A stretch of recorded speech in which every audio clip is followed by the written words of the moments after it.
Good morning, everybody, and welcome to the October virtual homeowner maintenance. We are out here in Jump Creek today in this beautiful CBH home, here to help you with a couple wise winter tips.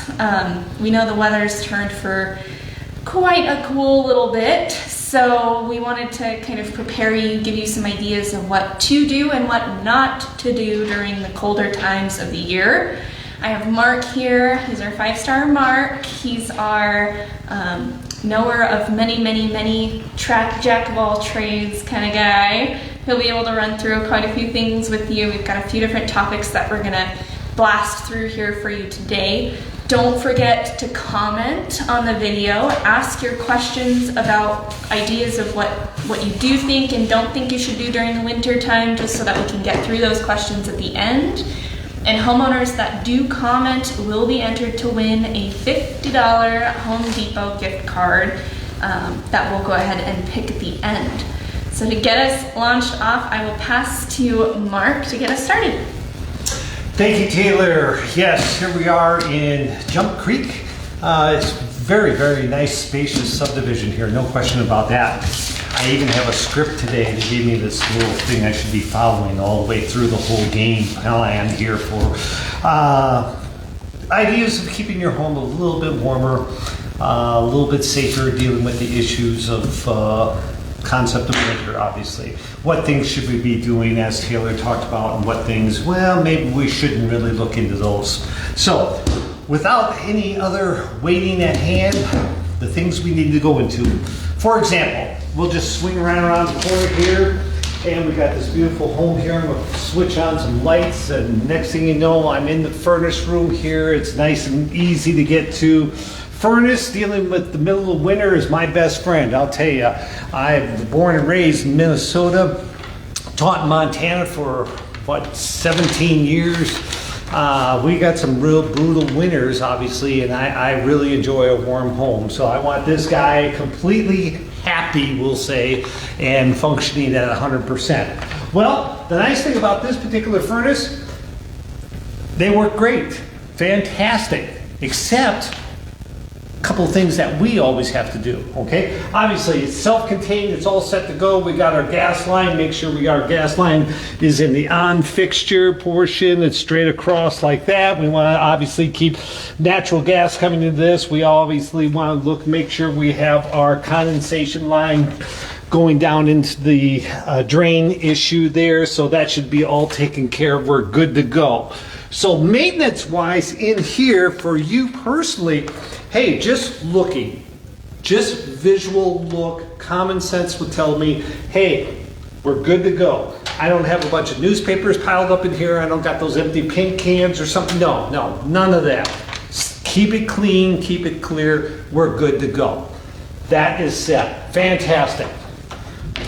Well, what's the big thing about HVAC, you say? Well, the biggest thing is this. We're going to sneak right over here, and we are looking up to the filter. So, 20 by 20 filter, what we need to do is change it out every single month. The filter itself is 1 inch thick, and the old rule of thumb is every inch in thickness will give you 1 month of service. So, keep a few on hand.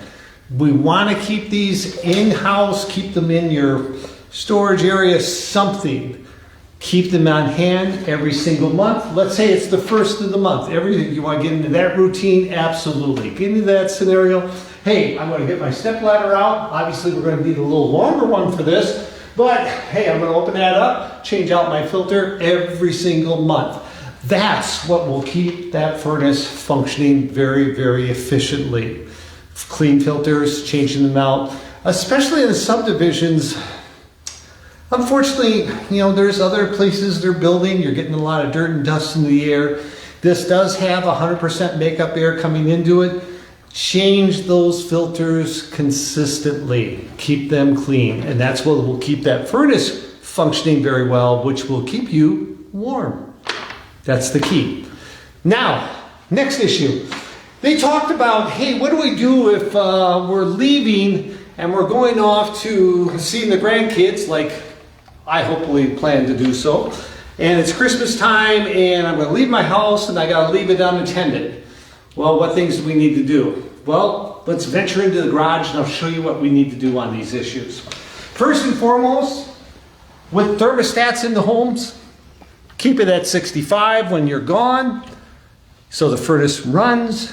We're happy campers, okay? Don't shut the furnace off. Keep it in a mode where it's running, but hey, kick that thermostat down. We don't need it at 75 degrees, okay? Turn it down to 65, keeps everything from that unfortunate issue of pipes freezing, okay? Now, I've been in the valley here for 18 years plus. I personally have never run across having a problem with pipes freezing in my home, okay? So, cross my fingers on that one because that is one of the worst things that could ever happen. Water is a contractor's nightmare. There's no question about that. It just unfortunately goes every single place, okay? So, with that being said, let's run out to the garage. Here we go. Sneaking through this particular nice little laundry room here. Step out into the garage. And here we are. Well, if I am leaving for an extended time, here's my hot water here. I got him, obviously, I see my blinking green light there. We know we got this functioning. That's fantastic. You're going to see that blink on there. There it goes. So that tells me my hot water heater is up and running. No problem. Next issue. I talked about, wow.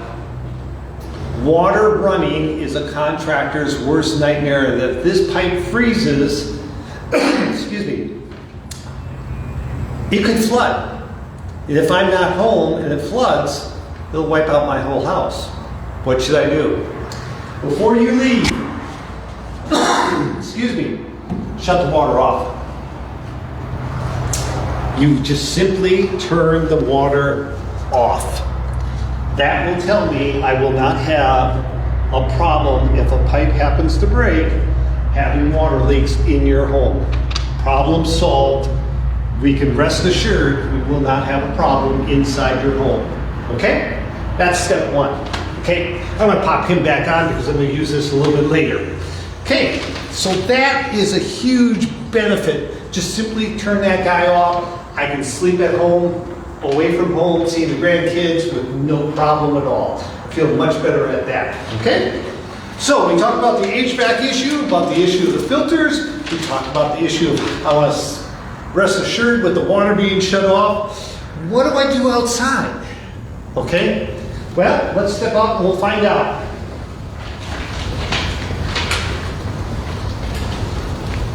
Driveways, shoveling snow. When I was a kid in Minneapolis, hey, that was my bread and butter money maker right there when I was a kid. We'd shovel sidewalks, we'd shovel driveways, we'd help out any way we could as long as the price was right, okay? So, a lot of people, unfortunately, have not lived in these types of climates. I was born and raised in them and did it for years, all my life, basically. Well, there's a lot of product out there. They got these nice big driveways. They really don't get them shoveled off very well. Then they turn to another product. I'm going to start putting ice melt on my driveway. Unfortunately, folks, that is one of the worst things you can do. Yes, it takes away the issue of the ice. However, it will also take away some of the surface issues of your concrete. Your concrete is porous. With that being said, not only will the ice be melting, it also has obviously the ice or salt mixed into it.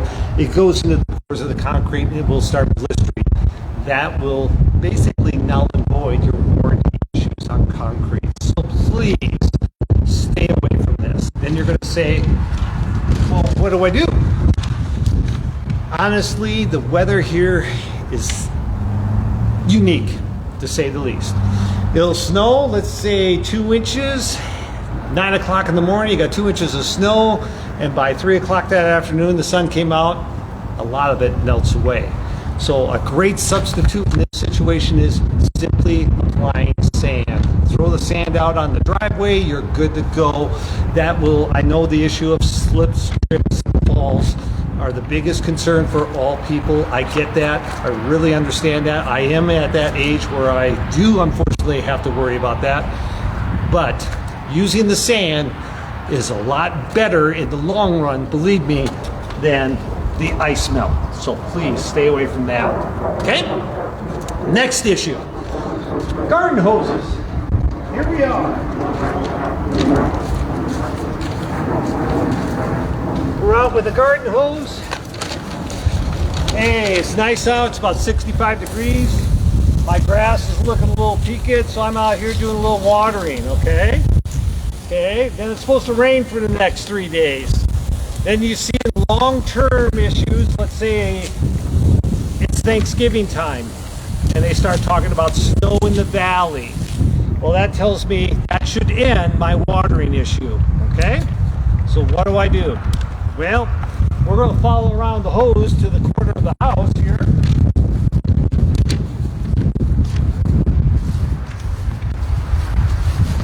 And I get to my hose bin. Well, here it is. It's leaking water. Okay. Turn the hose off.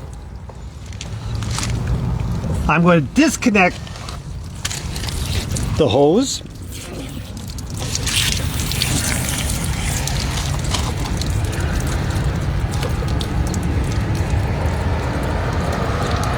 And it's coming. So I got my hose disconnected, put him to one side. Orange store, blue store, whatever makes you happy. They have these insulated hose covers, which work out great. I'm just going to simply pull this back. It has a hook. Either I can hook to the handle, or I personally enjoy this nice little cover back here. Will prevent any sort of freezing taking place. Okay, so I got that hooked on. I pull this straight forward, push that against there. Now I'm just going to take this and apply pressure. Boom, he's covered. Problem solved. We won't have to worry about that. One more time, we skipped out a little bit. I'm sorry? Can you do that one more time? We skipped out a little bit. I skipped out. Yes. I'm skipping out? You skipped. I skipped it. Skip. Go for it. Okay. In review. How's that? Perfect. Okay. I took the hose off the hose bin. I have this nice little cover that I picked up this morning. You can go to the orange store or blue store, and it's simply a faucet cover. It says it right on there. Turn around. I'm going to hook it right to the top. Pull it up tight. Put pressure on. Put my little washer up there. My little friction key. Turn around. Put pressure on that. I'm good to go. I have sealed this off for any sort of extreme cold temperatures where the valve could possibly freeze and bust open.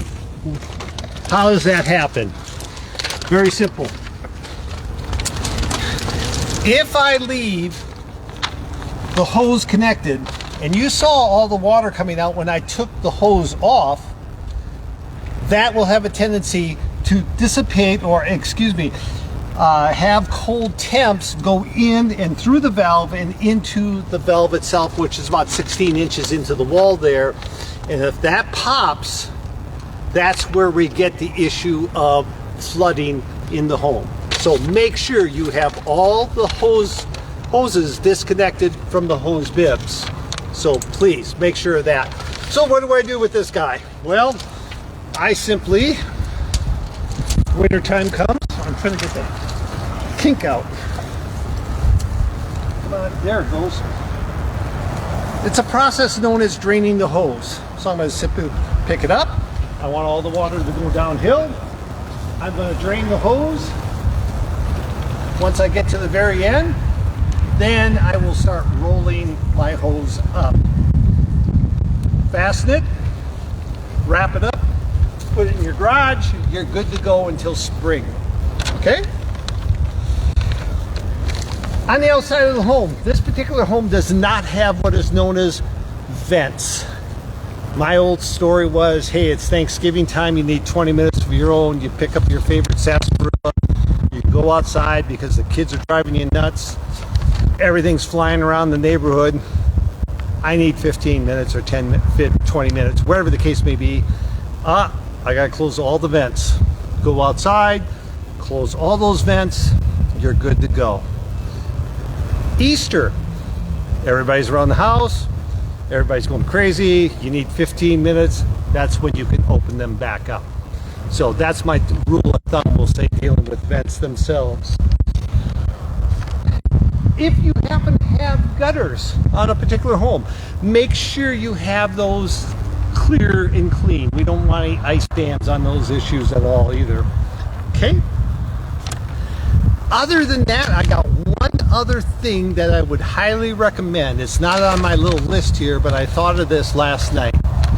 I would highly recommend that you and your wife get together and have a Christmas gift for yourselves. How you will save money.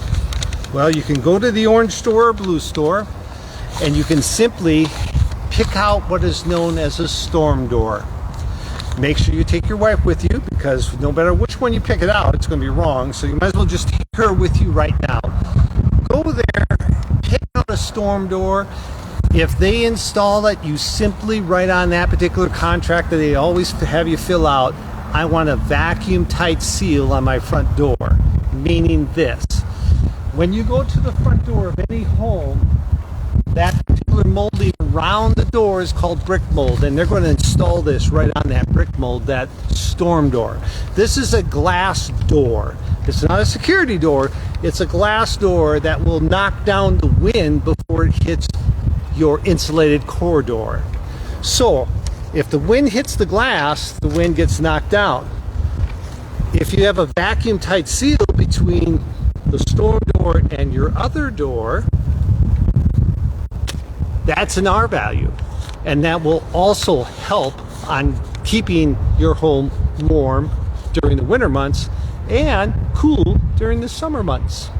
So with that, I cannot think of anything off the top of my head offhand dealing with the issue of winterization, other than the fact that if you have questions, make the call. Give us a call. We'd be more than happy to take care of any needs you may have. Taylor, it's all on you.